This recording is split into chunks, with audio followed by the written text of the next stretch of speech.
The Krathok had conquered 47 star systems before they even learned the word mercy.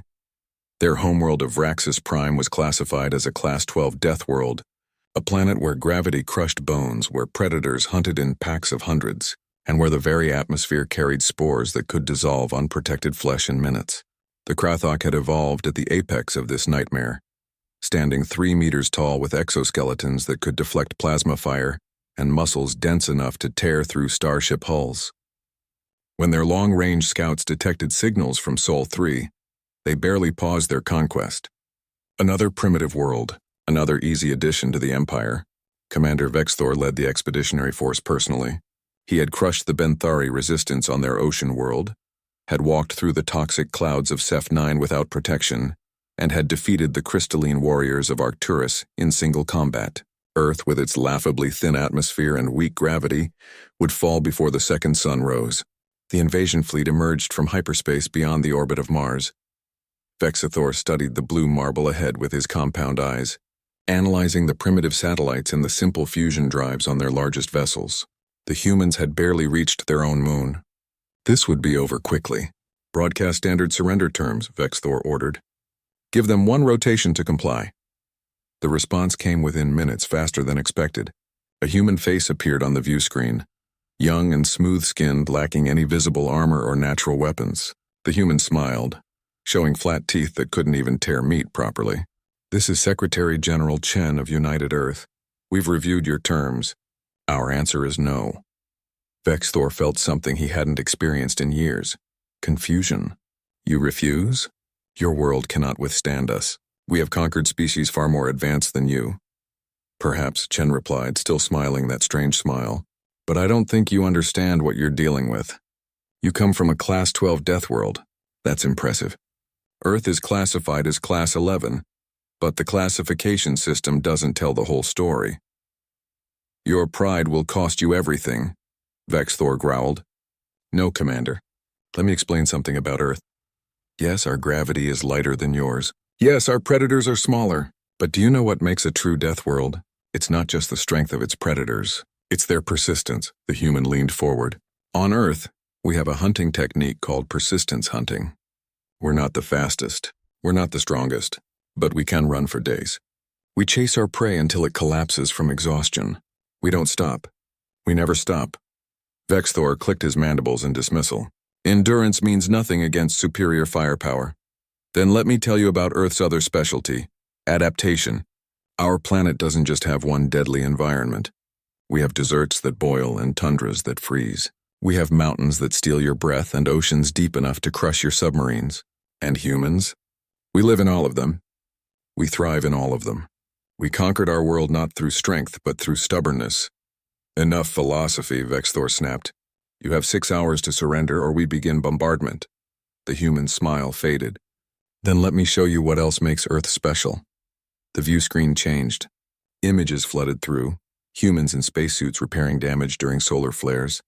Teams working for 72 hours straight to save a single child trapped in a collapsed mine.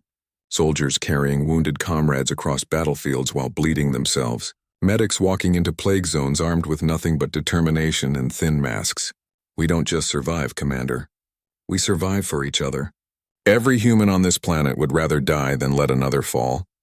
That's not tactics. That's not strategy. That's who we are. Vexthor severed the connection. Sentiment was weakness. He would teach them that truth. The invasion began at dawn. Krathok dropships descended on major population centers. Beijing, New York, Mumbai, Lagos, São Paulo. The warriors emerged expecting panic and submission. Instead, they found resistance. It wasn't the military response that surprised Vexthor. It was everything else. Civilians refusing to evacuate. Medics running toward the fighting instead of away. Engineers staying at their posts to keep power running to hospitals. Parents standing between Krathok warriors and schools, armed with nothing but their own bodies. In Beijing, a Krathok squad cornered a group of humans in a subway station. The warrior raised his plasma cannon. An elderly woman stepped forward, placing herself in front of the others. She didn't plead. She didn't run. She simply stood there, meeting the warrior's gaze with eyes that had seen a century of hardship. The warrior hesitated. In that moment of confusion, Human military forces counterattacked, using the delay to evacuate the civilians through maintenance tunnels. It happened again in Lagos, in Mumbai, in São Paulo. Humans kept fighting not because they were strong, but because they refused to stop. They adapted to Krathok tactics within hours. They turned their cities into labyrinths. They used their knowledge of their own world as a weapon. On the third day, Vexthor received reports of Krathok warriors surrendering. It was impossible. But the reports kept coming.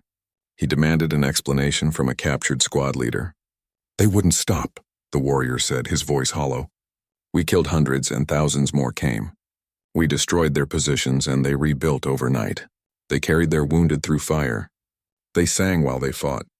They're insane, Commander. They're all insane." Vexthor understood then what Chen had tried to explain. Earth wasn't the deadliest world because of its environment. It was the deadliest world because of its people. The Krathok had evolved to survive. Humans had evolved to refuse to die.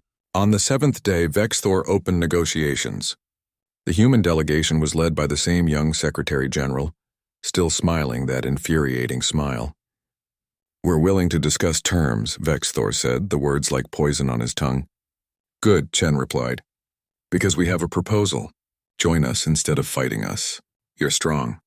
We're stubborn. Together we could help a lot of species across the galaxy."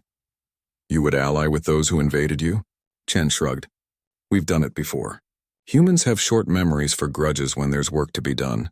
So what do you say, Commander?